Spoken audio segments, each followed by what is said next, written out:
Good Sunday afternoon or evening to you. Ernest Lee with the 1,000-mile March for Liberty. For those of you that have missed your latest episodes of Ernest Goes to Washington, I apologize. Been a little busy doing daddy duty. Priorities have got to be God, family, and then country. Several of you are aware that driving the Liberty van, which you can see behind me over my shoulder, boom, back through there, has been my 22-year-old daughter, Victoria. Much against her willingness or stick-to-itiveness, Victoria developed a medical condition that has been treated. It is no longer life-threatening. I'm not trying to be over-dramatic. I'm just trying to explain it. But a lot of it had to do with conditions that she was under in the Liberty van. That didn't come out sounding right either. But for her privacy, etc., I'm not going to go into any further detail. Attempts to have somebody either come get her or to have her ride a Greyhound bus were not successful. And so I had to undertake basically what was an 800-mile turnaround trip to get her home and get her to where she can have the follow-up care necessary to treat the particular problem that she is suffering from. So, having said all of that, I want to say a big thank you to my wife, Ray, who has been in the backgrounds doing all these postings for the last couple of days. I right now am in Dixon, Tennessee. That's hundreds of miles away from where I stopped, which was north of Abingdon, Virginia, once I became completely aware of the problems Victoria was having. So, Victoria has been, she's in a place that she needs to be. She'll be able to get better and to recover. It's presented me with several dilemmas, and over the next couple of days we'll be discussing those. And I'm making my way back across certain things about the Liberty van, things that maybe you do or don't know about the 1,000-mile March for Liberty and conditions. Victoria and I shower maybe every 2-3 days. She's been sleeping in the van. I've been camping out in a tent like I was as I started. We're doing this for expense reasons because I finance this. I'm not a wealthy man. I'm a truck driver. And I parked my truck. And we've been doing this, our end of this, out of our pockets. What I've been asking for contributions for, rather unsuccessfully, have been to finance the rally.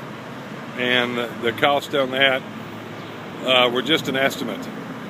But so far there's been fewer than 50 people, I think the number's actually in the 30s, that have actually stepped forward and made any kind of contribution to this effort to try and represent each and every one of you to take back America. To say that's disappointing is an understatement. I know times are hard, things are tough. Yeah, we've asked merely for pocket change or even for the sum of $5, and don't think that would be an insult. Not if it were multiplied by the membership of the march. So I don't know. I know that I'm going to be in D.C. on September 2nd. I no longer have anybody to drive the pilot vehicle. So I'm faced with several options, several decisions. I can go back to where I left off in Virginia, park it, and then worry about coming back to it later. Or I can take and proceed up the road 10, 12, 15 miles, and then hopefully catch a ride back to be able to retrieve it and bring it up to where I left off. Whatever the case, whatever I have to do to maintain the integrity of the march and the purpose of the march, I'm going to do. Victoria made a big sacrifice. She even tried to hide her worsening condition from me.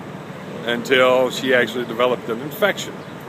And like I say, it's under control, and she has received treatment, and she's well on the road to recovery and having medical supervision for this. So she would not want you to worry. She does not want me to worry, but I'm a dad. It's my job. And also my job was to be responsible and take care of her. So, all of those things being said, I do have a dilemma and I am facing a problem. And I would welcome your suggestions as to what exactly to do. If there's a volunteer out there, someone retired, or things such as that could meet up with me to drive the pilot vehicle, let me tell you, it's not a glamorous lifestyle. But I felt like it had to be done, and this is the statement being made. So those of you that think that I'm doing this for fame or personal fortune, well, I have places on my anatomy you can pucker up to, and that's not a very Christian thing to say. But for those of you that believe, thank you. For those of you planning on being in D.C., I will be there. Love to all of you. Have a great day. And don't forget, lots of battles to be fought. And whether you feel like it's wasting time or not, you have got to take action. You can't just sit around the house, moan, complain, post, and share, and think that that's going to solve the problem. Nobody's going to do it for us.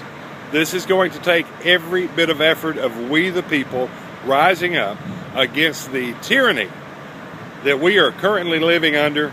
We barely have our rights left.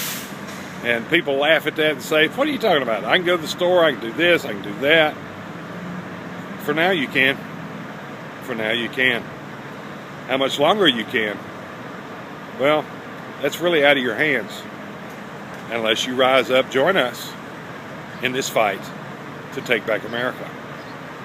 Have a great Sunday evening, y'all. I'm going to be putting up the road until I run out of gas and run out of money.